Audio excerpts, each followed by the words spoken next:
Boa noite, irmãos e irmãs.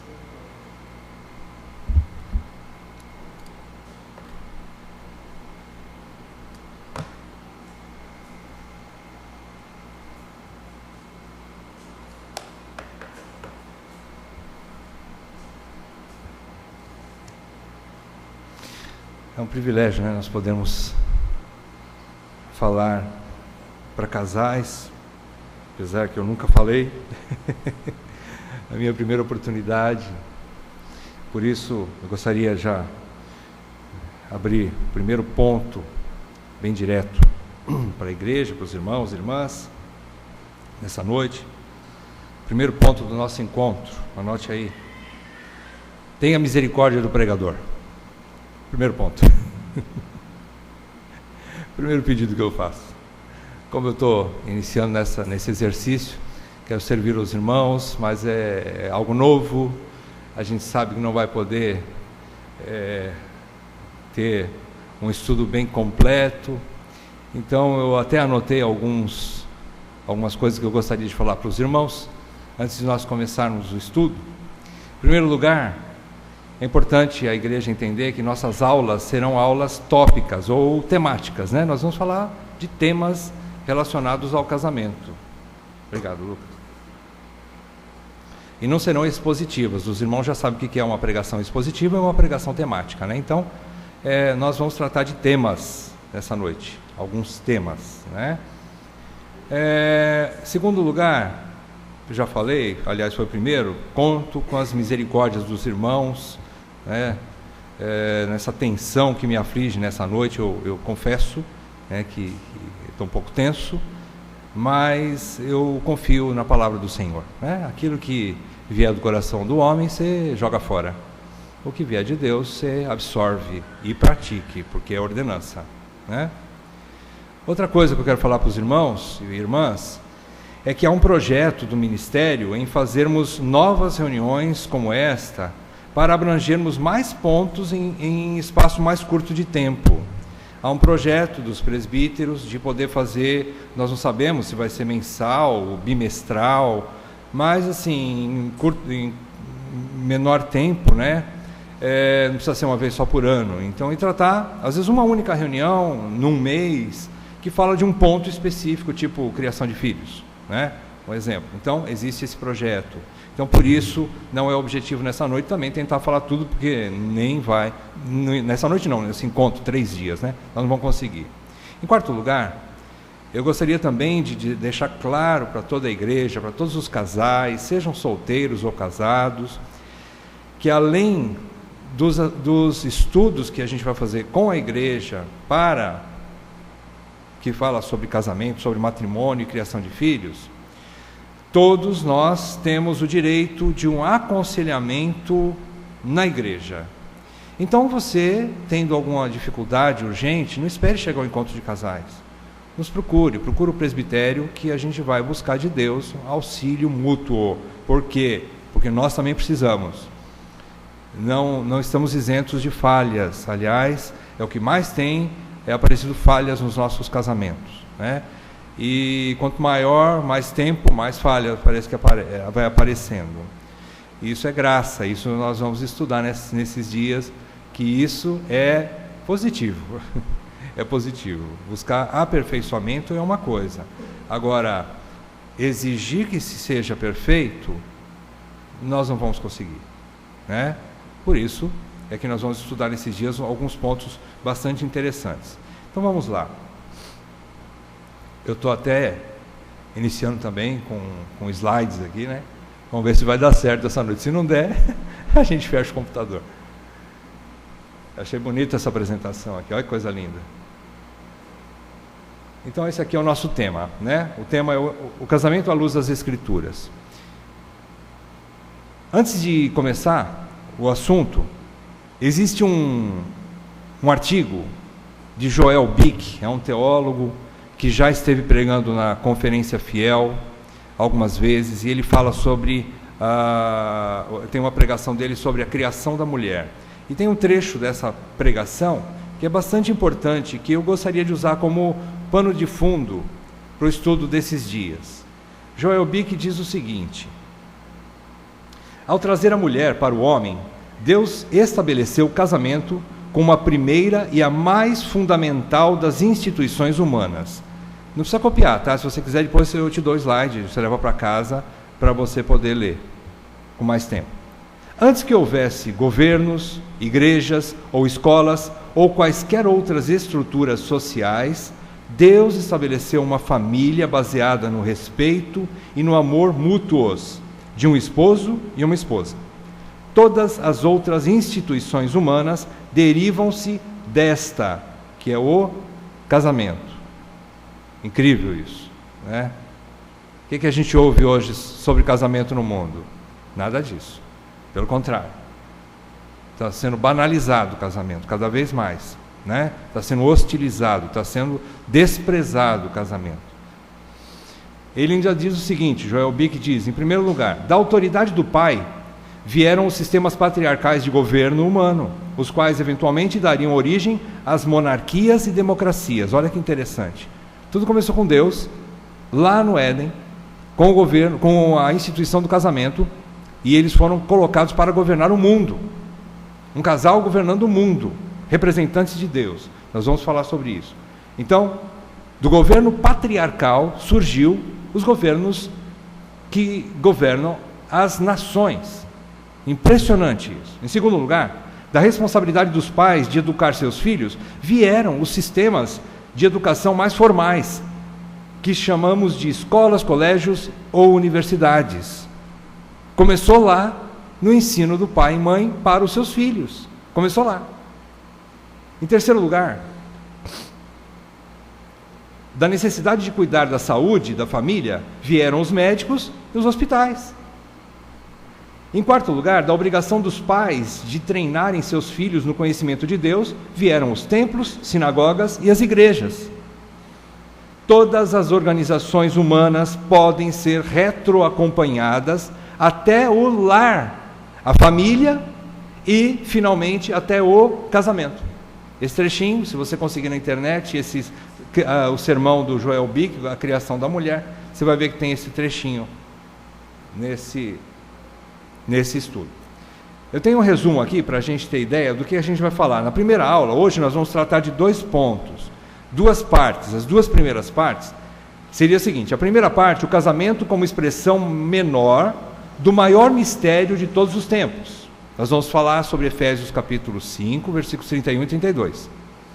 A segunda parte, nós vamos falar o casamento como o mais digno entre todos os relacionamentos humanos.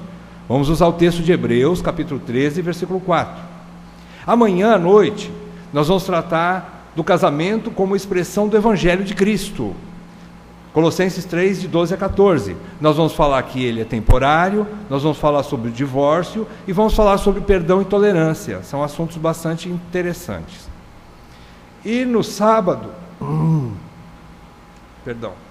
no sábado, nós vamos falar, fechando, sobre cultivando o fruto do Espírito, transformados pela graça, Gálatas 5, 16 a 24. Nós vamos usar esse texto que vai falar sobre perdão, de novo, sobre tolerância, e transformando e sendo transformado. É um ponto importante da vida do casal, que a gente às vezes não toca, mas precisa tocar. Muito bem. Então vamos lá, primeira parte. Essa primeira aula, a primeira parte, o casamento como expressão menor do maior mistério de todos os tempos. Vamos abrir nossas Bíblias em Efésios, capítulo 5. Vamos ler o versículo 33 também, 31 a 33.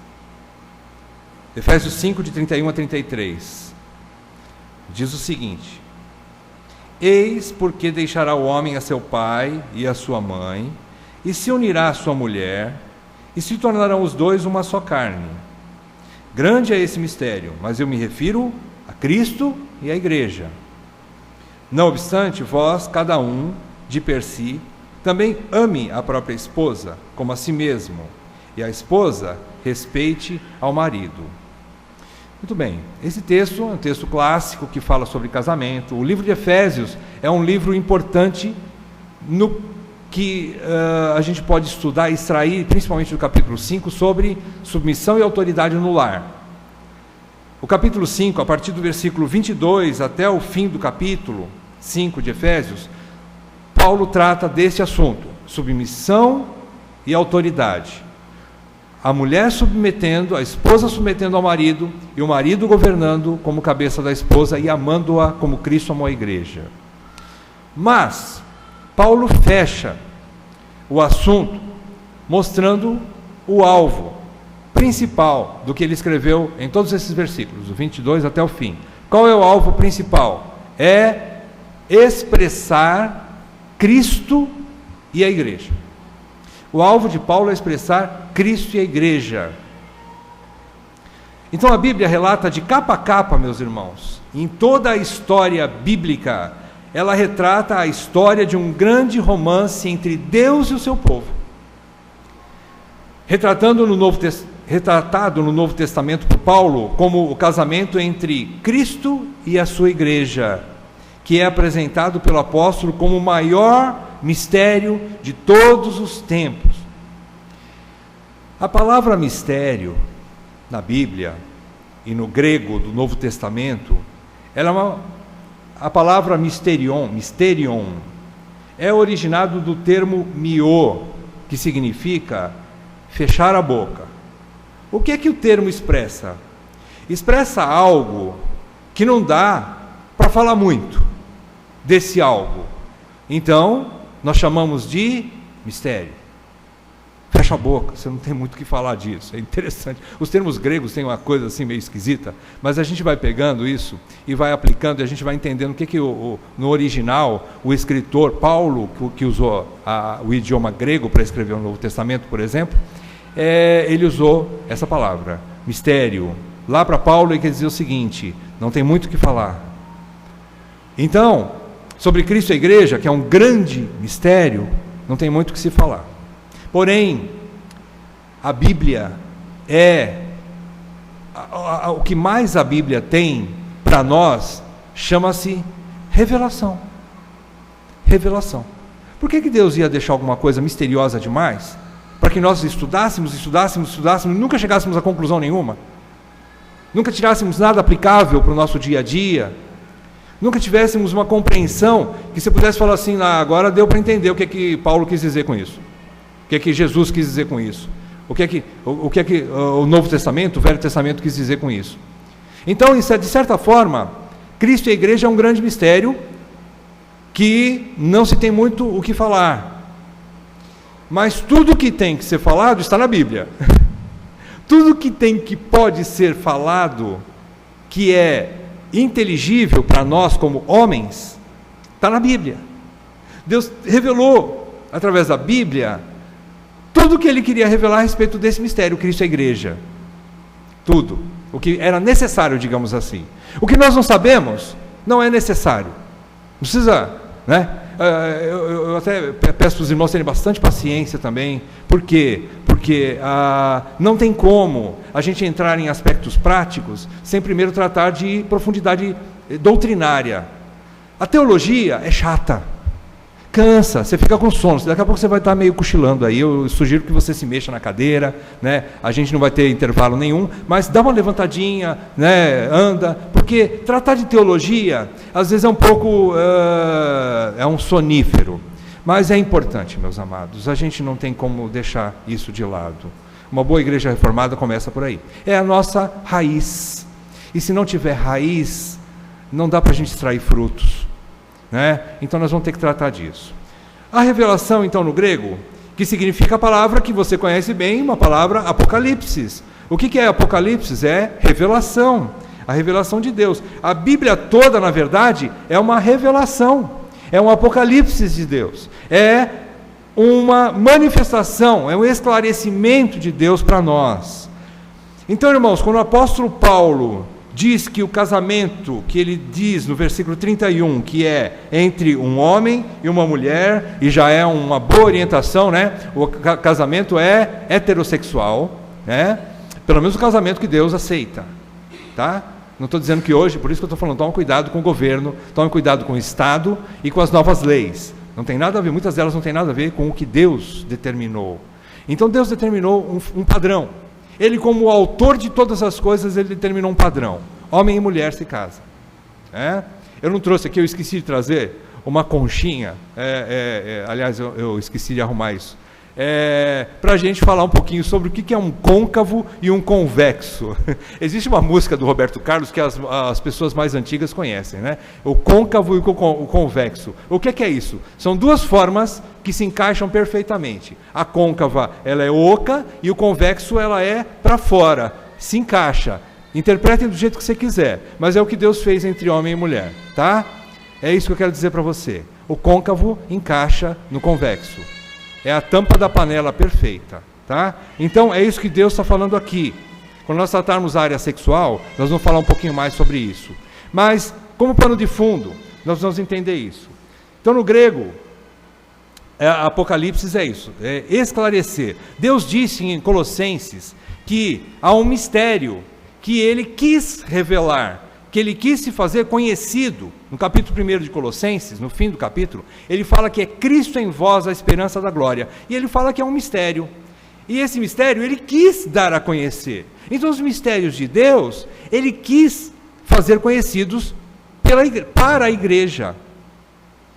Então, o que a gente entende disso? Se no versículo 31, Ele diz que existe um casamento entre um homem e uma mulher. O homem vai deixar pai e mãe e vai unir-se a uma mulher e vão se tornar os dois uma só carne. Esse tipo de relacionamento, de tornar-se uma só carne, não existe em nenhum outro tipo de relacionamento. Nem entre pai e filho, nem entre irmãos, nem entre crentes e nem entre qualquer outro relacionamento. Não existe. Não é assim. O único relacionamento que é mais íntimo, se a gente puder usar esse termo, é o casamento. Né? Não existe outro. Só que ele diz que existe um mistério maior, que é um grande mistério, versículo 32, ele diz, é entre Cristo e a igreja. Ele está dizendo que o casal está tendo o privilégio ímpar de manifestar ou de revelar ao mundo, através de seu relacionamento conjugal, as glórias do casamento universal, que é o casamento entre Cristo e a igreja. Irmãos, talvez isso ainda não caia a ficha para a gente no primeiro dia. Guarde isso, não jogue fora. Mas o que nós queremos tratar com tudo isso? Nós queremos dizer para os irmãos, queremos trazer essa noite, a valorização que Deus dá ao casamento. Nós precisamos resgatar isso. Se você já sabe disso, bem-aventurado tu és. Mas nós estamos repetindo essas verdades para ficar bem guardado no nosso coração, porque se você não ouviu ainda, você vai ouvir muito sobre a banalização do casamento na sociedade. Você vai ouvir muito. Eu já estou ouvindo bastante. Né? E a gente precisa resgatar isso. Quando Paulo fala que, ele diz no versículo 32, grande é esse mistério, mas eu me refiro a Cristo e a igreja, ele está dizendo que existe um mistério menor, que é o versículo 31, é o marido e mulher, é um mistério menor.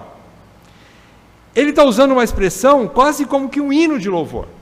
Paulo está cantando isso, ele está poeticamente expressando esse grande mistério. A sabedoria de Deus na vida dele viu que Cristo e a igreja era um casamento universal. Ele canta esse louvor no versículo 32, mas ele aplica no versículo 31 ao marido e à esposa e diz assim: vocês vão mostrar para o mundo as glórias deste mistério maior, que é Cristo e a igreja. É isso que Paulo quis dizer. Quando se fala de mistério, tem um texto ali que a gente colocou também, no livro de Provérbios, capítulo 30, versículos 18 e 19, você não precisa abrir, porque está transcrito ali, se você conseguir enxergar, aqui embaixo, Agur, o rei Agur, é um dos sábios do Velho Testamento que ajudou Salomão a escrever Provérbios. Se você pensa que Provérbios foi escrito por Salomão apenas, não. Teve outros reis que escreveram, um pouquinho. Mas no fim do livro de Provérbios, existem 2 reis que ajudaram Salomão a escrever o livro. Um deles chama-se Agur. O rei Agur, no capítulo 30, versículos 18 e 19, ele fala de algumas coisas, como ele faz um cântico, expressando admiração a 4 coisas, 3, mas depois ele acrescenta mais uma. É uma forma judaica de fazer poesia. Eu falo que eu gosto demais de 3 coisas, e a 4ª eu sou apaixonado. Tipo assim, né? Então, ele diz assim: há 3 coisas que são maravilhosas demais para mim. Sim, há 4 que não entendo. O caminho da águia no céu, a maneira com que a águia anda no céu, ninguém determina, ela é soberana no seu voo. Ninguém põe rédeas à águia, ela é soberana sobre os céus. Ninguém consegue direcioná-la ou equacioná-la. Ela é soberana. Então ele diz assim, é uma coisa grande, maravilhoso, e eu não entendo. O primeiro deles é a águia no céu. O segundo, o caminho da cobra na penha. Também ninguém sabe. Ela também é soberana sobre a rocha, sobre o solo. A cobra, digamos assim, é dona do seu nariz. E ele fala assim, nós não sabemos para onde ela se esconde. Ela é astuta. A Bíblia diz que a serpente era um dos animais mais astutos da criação. E ela é sábia, ela sabe se esconder. Então Agur fala assim, eu não sei para onde ela vai. Isso é grande demais para mim, né? E são coisas pequenas, mas ele fala que é grande, é admirável. A terceira, ele diz o caminho do navio, o caminho do navio no meio do mar. Ele diz que é lindo também olhar aquilo. As ondas batendo contra ele, e ele segue decidido rumo ao que ele tem que ir. O vento sopra para um lado e o capitão orienta o timoneiro e os homens que trabalham ali na vela para direcionar a vela de acordo com o vento, e mesmo que o vento seja contrário, ele sabe usar o vento a favor dele. E isso é maravilhoso demais para o rei Agur. Ele fala assim, mesmo com coisas contrárias, ele é decidido nas ondas e ele vai em frente. O navio segue rumo, decidido, cortando aquelas ondas tenebrosas, e ele vai em frente. E isso é maravilhoso.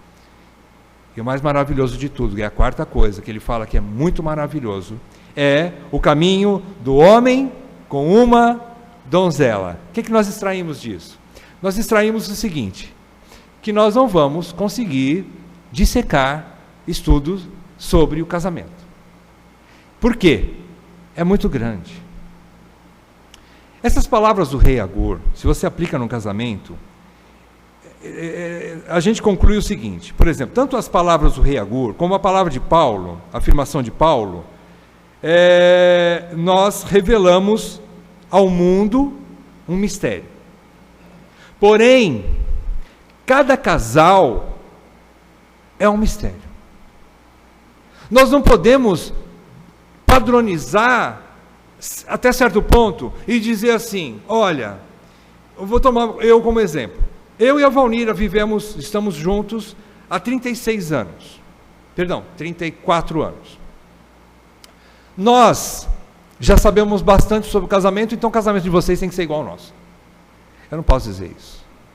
Porque cada um de vocês, cada casamento que já existe e o que vai existir ainda, é um mistério. Eu não posso dizer que o jeito que eu vivi com a Valnira até hoje é exatamente a maneira com que você tem que viver com a tua esposa lá no teu lar. Não dá. Não dá. Então, nessa afirmação de Paulo, perdão, eu estou pulando aqui. Sendo assim, esse mistério do casamento nos priva de tentarmos dissecar completamente suas razões, dando-nos a conotação de uma individualidade ímpar. Eu estou fazendo quase que uma redundância aqui, né? É uma individualidade ímpar de cada casal, semelhante a uma impressão digital. Você conhece a impressão digital, né?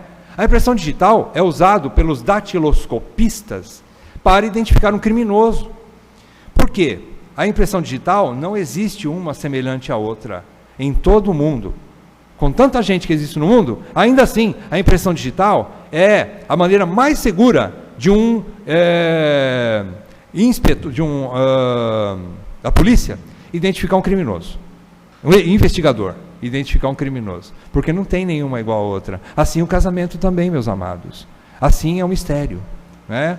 Semelhante a uma impressão digital, única e exclusiva. Porém, vamos tentar buscar na palavra de Deus o que se pode generalizar para todos os casais cristãos. Então nós vamos trabalhar o que a palavra de Deus mostra a respeito do que é aplicável para todos nós, tá?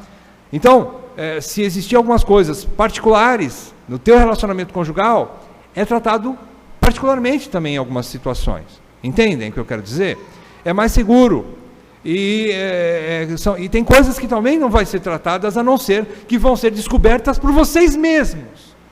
Às vezes, por mais maduro que seja o casal que você procure para pedir o aconselhamento cristão, ele não vai poder te ajudar. Porque existem situações que são peculiares tua e do teu marido. E você vai ter que descobrir diante de Deus, só vocês dois. Isso é impressionante. Nessa afirmação de Paulo, concluímos que o casal revela ao mundo, de uma forma menor, as virtudes gloriosas da união universal entre Cristo e sua igreja. Não só em palavras, mas muito mais em atitudes, que é o conhecimento, o relacionamento, a intimidade. Isso deve soar em nossos ouvidos e corações, tanto como uma palavra de extrema responsabilidade, porque é. Irmão, se você casou, você tem uma responsabilidade. Como crente em Cristo Jesus, você tem uma responsabilidade, fora as que você já tem como marido e como esposa. Você tem uma maior ainda. Sabe qual é? Como crente, um casal crente, você tem que expressar as glórias de Cristo e da igreja. Você foi chamado para isso. Paulo encerra esse trecho dizendo isso. Nós não fomos chamados para ter filho perfeito, embora nós queiramos, e isso é bom. Nós não fomos chamados para mudar a sociedade, embora a estrutura familiar faz parte da estrutura da sociedade, mas nós não vamos conseguir, isso é bom, mas não é o alvo primeiro. Nós não fomos chamados para expressar perfeição dentro do casamento para mostrar para os outros, embora nós queiramos, é lógico, todo mundo quer. Eu quero, você também. Isso é bom, mas não é o alvo supremo. O alvo supremo é demonstrar Cristo e a igreja. E como é isso? Através de uma vida de perdão e graça. Não tem outra forma. Se você pensa que demonstrar Cristo e a igreja é você nunca pecar, errou. Porque o mundo precisa ver que você é pecador e que vocês permanecem juntos, não se separam, porque existe graça e perdão e tolerância. E isso ganha o coração daqueles que estão lá fora. O mundo não quer ver perfeição na tua vida como casal. O mundo quer ver um casal imperfeito, irritante, intragável, mas que continuam juntos. Por quê? Porque existe graça, perdão, existe evangelho dentro do lar. É isso que o mundo precisa ver, meus amados. É isso que o mundo precisa ver. Versículo 33 fala sobre isso, eu não vou ler. Vou encerrar essa primeira parte dizendo o seguinte, que os cônjuges são como atores escolhidos a dedo pelo diretor da peça teatral. Vou fazer uma analogia, tá? Uma peça teatral. O casal, os cônjuges, são como atores escolhidos a dedo pelo diretor da peça teatral para representar com fidelidade este romance, enquanto viverem, e até que o noivo supremo venha buscar a sua donzela perfeita para as últimas bodas. Ou nós vivemos juntos até que a morte nos separe, ou até que Cristo volte. A nossa obrigação como casal é permanecer unidos. Embora nós vamos falar sobre divórcio, para que haja esclarecimento na igreja sobre esse ponto importante, mas nós vamos mostrar o porquê do divórcio. Tá? Agora eu quero dizer isso para vocês. Primeiro ponto, nós somos chamados para expressar Cristo e sua igreja no nosso casamento. Segundo ponto, segunda parte, o casamento como o mais digno entre todos os relacionamentos humanos. Vamos falar sobre Hebreus capítulo 13, versículo 4. Abra lá a sua Bíblia. Hebreus capítulo 13, versículo 4. Diz o seguinte: digno de honra entre todos seja o matrimônio, bem como o leito sem mácula, porque Deus julgará os impuros e adúlteros. Vamos ver o que a gente pode extrair desse versículo. Em primeiro lugar, a gente pode dizer o seguinte, que nós precisamos compreender que o antídoto contra a imoralidade sexual não é o celibato, não é a autonegação ascética, não é dizer assim: eu preciso viver enclausurado do mundo, eu não assisto mais televisão, eu não vou mais na rua, eu não vou mais no shopping, eu não faço mais nada na vida, né? Porque em todo lugar onde eu vou existe apelo sexual, existe apelo à minha criatividade sexual, digamos assim, principalmente para o homem, né? Não é assim, não é assim que funciona. Nós precisamos compreender que o antídoto contra a imoralidade sexual é uma apreciação correta da honra que Deus concedeu ao relacionamento conjugal. Quando nós compreendemos que nós somos casados e bem casados, e nós estamos com aquele que Deus nos colocou do nosso lado, irmãos, o casamento é uma vocação, é um chamado de Deus. Você pensa que você que escolheu a tua esposa, a esposa pensa: eu escolhi o melhor que tinha lá em todo esse universo, eu fui esperto e escolhi o melhor. Irmãos e irmãs, é um chamado de Deus. A exemplo de Adão e Eva, você se casou com a pessoa que Deus escolheu para você. Deus instituiu o casamento. Ele preparou um encontro para vocês dois. Ah, mas foi tão confuso o meu encontro com a minha amada ou com o meu amado? Sim, coisas maravilhosas de Deus, mistério. Eu não vou nem abrir a boca para falar sobre isso, são mistérios. Agora creia nisso. Deus preparou a pessoa que você precisava, o teu cônjuge. Então, uma apreciação correta do casamento é o antídoto contra a imoralidade sexual. Trata-se de pertencer um ao outro para satisfação recíproca, tornando-se uma só carne. Eu não vou voltar agora, mas o versículo 31 de Efésios capítulo 5 fala sobre isso. Por isso que vão deixar pai e mãe e unir-se e se tornarem uma só carne, né? Esse trecho de Hebreus fala sobre pertencer. Não há coisa mais linda do que pertencer. E se há alguma coisa que pertence a outra de uma forma tão séria e tão firme e inseparável diante de Deus, é o casamento. Sabe por quê? Porque o próprio Jesus diz: o que Deus uniu, o homem não separa. Isso é muito sério. Paulo explica este pertencer mútuo em 1 Coríntios capítulo 7, de 3 a 5. Vamos abrir nossas Bíblias? Estamos quase encerrando, tá? 1 Coríntios capítulo 7, de 3 a 5, diz o seguinte: o marido conceda à esposa o que lhe é devido, e também semelhantemente a esposa ao seu marido. A mulher não tem poder sobre o seu próprio corpo, e sim o marido. E também semelhantemente o marido não tem poder sobre o seu próprio corpo, e sim a mulher. Ou seja, quem manda no meu corpo não sou eu, é minha esposa. Manda mais do que eu. Quem manda no corpo dela? Sou eu, muito mais do que ela. É o que Paulo quer dizer aqui. E isso, entendido da forma correta, é lindo. É muito importante isso, né? É uma convicção de pertencer, ou seja, de relacionar-se fisicamente, relacionar-se emocionalmente e relacionar-se espiritualmente, que satisfaz ambos os cônjuges e mantém a união estável. É esse pertencer que mantém a união estável. Este é o maior prazer que o ser humano pode desfrutar, que é a intimidade física ou sexual, emocional e espiritual, que só se pode experimentar no casamento. Esse relacionamento só fica abaixo do relacionamento entre nós e o Criador. Só este relacionamento, que nós ainda não estamos desfrutando dele plenamente ainda. Um dia nós vamos desfrutar só dele. Por quê? Porque o casamento é temporário. E nós vamos entender sobre isso mais para frente.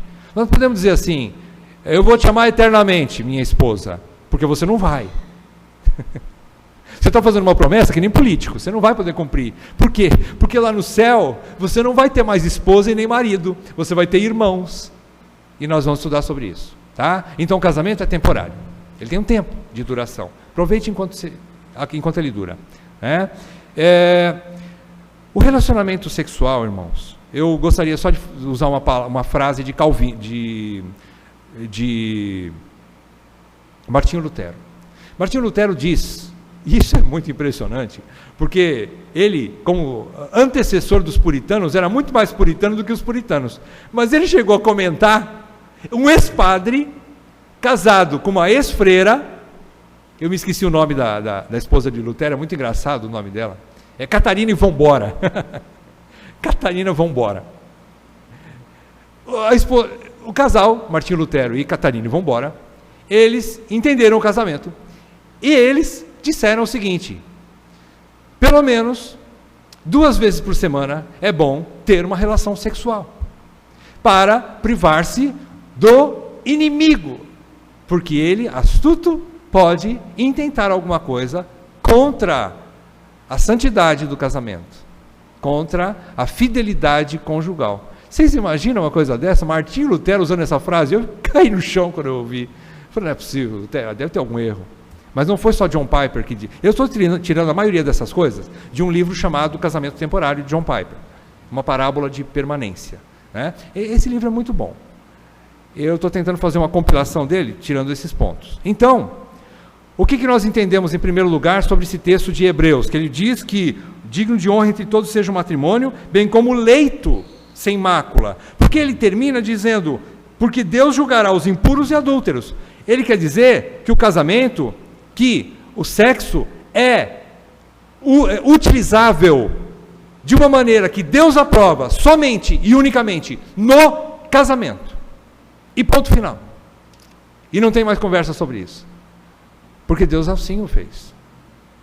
Então, todos os tipos de relacionamento que antecedem o casamento, ou questão de namoro ou noivado, não faz parte do script, a parte da relação sexual. Vocês têm que se conhecer de outras formas, menos fisicamente. Né? E é isso que torna o leito sem mácula. E pior ainda, porque Deus vai julgar os impuros e os adúlteros. Ele está se referindo a sexo fora do casamento e especialmente sobre adultério, que é um perigo. Então, em segundo lugar, esse trecho fala também o seguinte: precisamos compreender o que é deixar pai e mãe, para tornar-se os dois uma só carne. Irmãos, nós precisamos entender melhor isso. Nós já aprendemos bastante sobre isso, mas eu gostaria de bater mais uma vez nessa tecla. O que é que significa deixar pai e mãe? Não significa que só o noivo deve deixar ou desligar-se de sua família de origem para constituir um novo lar. Não. Ora, irmão, mas se você estuda, e se você for bereano, você vai estudar, eu não sei se você vai pesquisar na internet, mas você vai ver que realmente, quando Deus usa esse texto em Gênesis, e quando Paulo reafirma esse texto em Efésios capítulo 5, versículo 31, ele fala para o homem de verdade, é verdade, ele fala só para o homem. Mas sabe por quê? Simplesmente porque a esposa já foi criada por Deus para ser desligada da família de origem para se submeter ao marido. Ela já foi criada como vaso mais frágil e como auxiliadora idônea, capaz e já, digamos assim, pré-preparada para estar desligada do pai e da mãe. Por isso que Deus não falou assim, olha, você tem que desligar pai e mãe. Ela já foi feita para isso. Ela espera isso, ela anseia isso. Isso é natural, mais numa mulher do que num homem. Porque Deus o fez assim. Então, nós precisamos entender melhor isso. Então, mas, no projeto de Deus, a mulher já tem a responsabilidade de desligar-se automaticamente da autoridade dos pais para submeter-se à autoridade do seu cabeça, agora o seu marido. Não foi assim que Deus fez a mulher? Não fez do marido? Não fez? Por incrível que pareça, não fez do pai e da mãe. A essência da mulher é o marido. Ela precisa de um marido. E, com exceções, é lógico, existe o chamado celibato, o solteirismo, uma decisão que tanto homens como mulheres, mas é uma exceção. A regra é, não é bom que o homem esteja só. A regra de Deus é, casem-se. A exceção é, se você está preparado por Deus para ficar sozinho, fique. Se você tem esse dom de Deus, né? Não se trata do homem ter mais dificuldade de desligar-se dos pais. Irmãos, isso é mentira. Se você disser assim, só o homem, por isso que Deus fala só para o homem, porque o homem tem mais dificuldade de desligar-se do pai e da mãe. Não! Quantas irmãs que vão para o casamento que estão ainda com o umbigo ligado na mamãe e no papai? Você já ouviu essa conversa? Eu já. Existem esposas recém-casadas que ainda estão com dificuldade. Eu já ouvi isso de pastores muito mais velhos do que eu, que tiveram no início do seu casamento dificuldades muito grandes. O marido já estava compreendendo bem sobre a decisão de governar o lar e precisava da sua esposa, e a esposa não sabia dar um passo sequer sem a mamãe do lado. Então você acha que só o marido tem dificuldade de deixar pai e mãe? Não. A noivinha também tem dificuldade. Então, ambas as famílias de origem têm os mesmos direitos e deveres para com a nova família oriunda deles. Todas as famílias, a família, o pai e a mãe do noivo e o pai e a mãe da noiva têm os mesmos direitos e deveres sobre a nova família, principalmente de deixá-los andar com as próprias pernas. Não é porque o papai e a mamãe é papai e a mamãe da noivinha que ele tem mais direitos sobre aquela família. Negativo. Não é assim.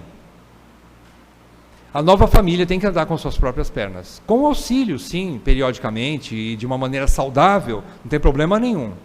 Mas aqui, o que Moisés escreveu no Velho Testamento e Paulo confirma no Novo, é que ambos têm que aprender a se dedicar ao novo casamento. E eu encerro aqui dizendo o seguinte, esse segundo ponto dessa segunda parte: o varão, uma vez casado, terá suas prioridades voltadas agora para a sua varoa, que desligada de sua família de origem, terá no marido o seu provedor. E aí eles vão viver sozinhos, independentes. Isso é bom. Em terceiro lugar, nessa passagem sobre a dignidade do casamento, eu quero dizer o seguinte para os irmãos: a supremacia do casamento sobre os demais relacionamentos humanos dá-se pelo fato de que Deus o instituiu como representação de seu glorioso relacionamento com o seu povo particular, e que dele seria gerada toda a estrutura da sociedade. Eu vou bater mais uma vez nessa tecla, que eu já falei no primeiro ponto. Significa o seguinte: quando Deus criou homem e mulher, a sua imagem, Ele os colocou como estrutura de toda a civilização. Se você ler em Gênesis, capítulo 1, 27 e 28, se você não quiser abrir, não tem problema, eu vou correr um pouco para a gente encerrar. Mas no capítulo 1 de Gênesis, anota aí para você ler em casa, versículos 27 e 28, diz o seguinte: criou Deus, pois, o homem à sua imagem. A imagem de Deus o criou. Homem e mulher os criou. E Deus os abençoou e lhes disse, 2 pontos. O que Deus disse para o homem e para a mulher? Disse o seguinte: sede fecundos, multiplicai-vos, enchei a terra e sujeitai-a. Dominai sobre os animais, ou seja, governe sobre a terra. Irmãos, o casamento é a célula máter de tudo que você conhece sobre civilização, sobre sociedade humana e sobre qualquer outro relacionamento. O casamento é a estrutura inicial e maior e básica da sociedade. Nós não estamos vendo ainda essa sociedade que está ao nosso redor ruindo, mas ela vai. Ela vai ruir. Talvez nós não estejamos aqui para ver, mas o caos já está se instalando em todos os segmentos da sociedade, exceto na igreja. Porque Jesus prometeu que as portas do inferno não prevaleceriam sobre ela e que as famílias dentro da igreja seriam abençoadas desde Abraão. Todas as famílias da terra seriam abençoadas. Qual é a terra? A terra da igreja, os eleitos.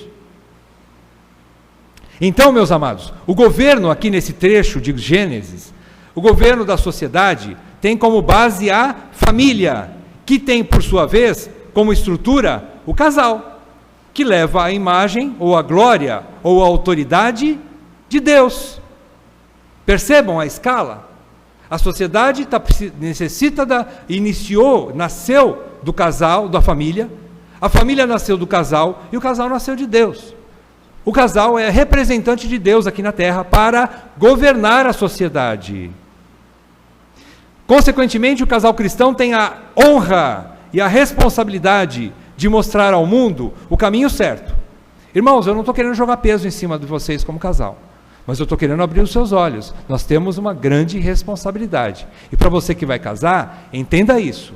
É importante entender a responsabilidade do que você está querendo fazer para a sua vida. É muito grande, é muito glorioso.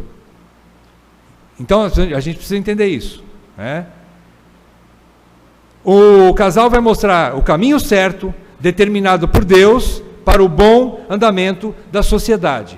Eu vou fazer agora 2 esclarecimentos que se fazem necessários aqui, para que a gente não carregue para casa um peso. Primeiro deles: em certos momentos, a sociedade pode ter desfrutado de um momento próspero, mesmo distante de Deus.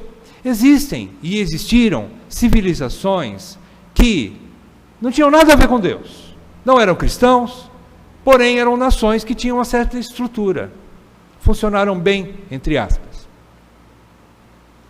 O que quer dizer isso? A explicação é que existe na teologia, lá vem o chato falar de teologia de novo.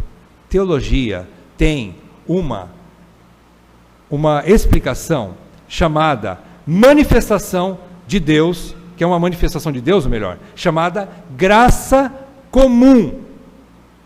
Deus, como Criador, deu graciosamente alguma coisa chamada graça comum para todo mundo. Ele cuida de bons e de maus, não é isso que Jesus fala? Apesar de tudo, Deus cuida de bons e de maus. Então, nessa manifestação da sua graça comum, que é uma providência divina acessível a toda a humanidade, que a preserva do caos, ela preserva a humanidade do caos. Então, existiram e existem ainda alguns lugares, alguns grupos, algumas famílias que não tem nada a ver com Deus, mas é uma boa família, é uma família que tem padrão, é uma família que tem estrutura, emocionalmente equilibrada, estruturadamente bem, de uma maneira financeira, e assim vai. Então você olha para aquela família, você fala assim, gente, só falta ser crente. Está perfeito, não tem 1 milímetro fora da régua, né? E você olha para aquilo e você fica espantado. Essa é a explicação, irmãos. Existe a graça que foi distribuída para todo mundo. Só que Deus cuida tanto dos bons quanto dos maus, não significando, entretanto, que haja eleição universal. Embora Ele cuide universalmente de todos, Ele não salvou universalmente a todos. Isso é líquido e certo. Ele escolheu alguns para a salvação. E agora eu vou fazer o segundo esclarecimento para nós, que vai trazer, que bom, eu vou para casa mais tranquilo. Que é o seguinte: o compromisso do casal cristão em seguir em obediência o modelo de Cristo e a igreja não tem como prioridade a prosperidade da sociedade. Irmãos, não carregue isso nas costas, que você como cristão você tem que salvar o mundo. Você não vai salvar o mundo, porque nem Deus vai. Ele diz que o mundo vai de mal a pior.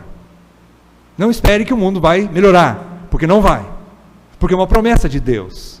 Não lute por isso, que você vai estar fazendo que nem Paulo. O que Paulo fez? Jesus disse quando apareceu para ele no caminho de Damasco, ele teve um encontro com Jesus, e Jesus falou assim: por que você me persegue e você está recalcitrando contra os aguilhões?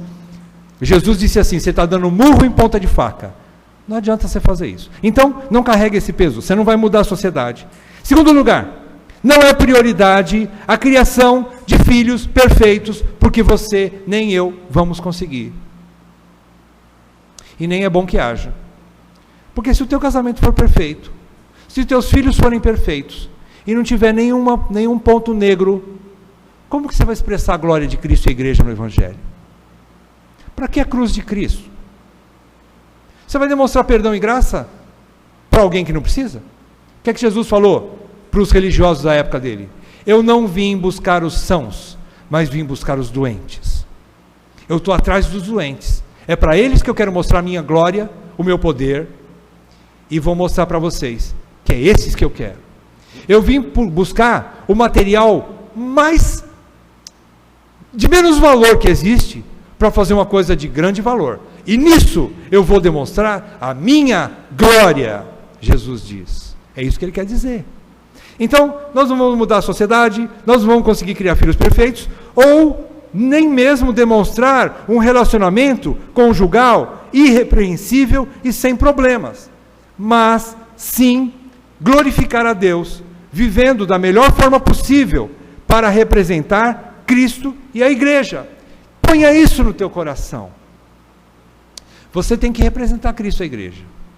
E não tem outra forma de representar melhor Cristo e a igreja do que aquilo que ele mais demonstrou para a sua igreja, que era, a princípio, uma prostituta. E depois ela tornou-se a noiva pura. Por quê? Por causa do seu perdão. Por causa da sua graça. E por causa da sua tolerância e misericórdia. É isso que mexe com o mundo, irmãos. Não queira vender imagem de perfeição. Você não vai conseguir.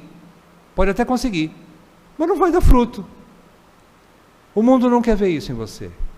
O mundo quer ver a realidade em você. Somos sim imperfeitos. Misericórdia de Deus. Se não fosse essa palavra, talvez eu não estivesse aqui nessa noite. Então, meus amados, essas outras coisas são secundárias, são consequências, é verdade. Nós queremos filhos perfeitos, bons. Não vamos usar a palavra perfeito, né? Nós queremos bons filhos. Nós queremos ter um casamento pelo menos equilibrado no Senhor, estável. Nós queremos participar da sociedade no que for possível para melhorar a vida de alguns entes queridos que nós temos, de alguns vizinhos, de algumas pessoas que nós conhecemos, nós os amamos, mas nós só podemos fazer isso levando Cristo e a igreja para eles, mostrando as glórias de um relacionamento de perdão e graça. Senão, nós vamos mostrar algo que seja que supra a real necessidade, que nem a sociedade sabe disso, irmãos. Eles não sabem que eles precisam disso. Nós sabemos. E eu vou terminar dizendo o seguinte, que o objetivo principal de tudo isso que nós falamos é restaurar a importância dada por Deus ao casamento.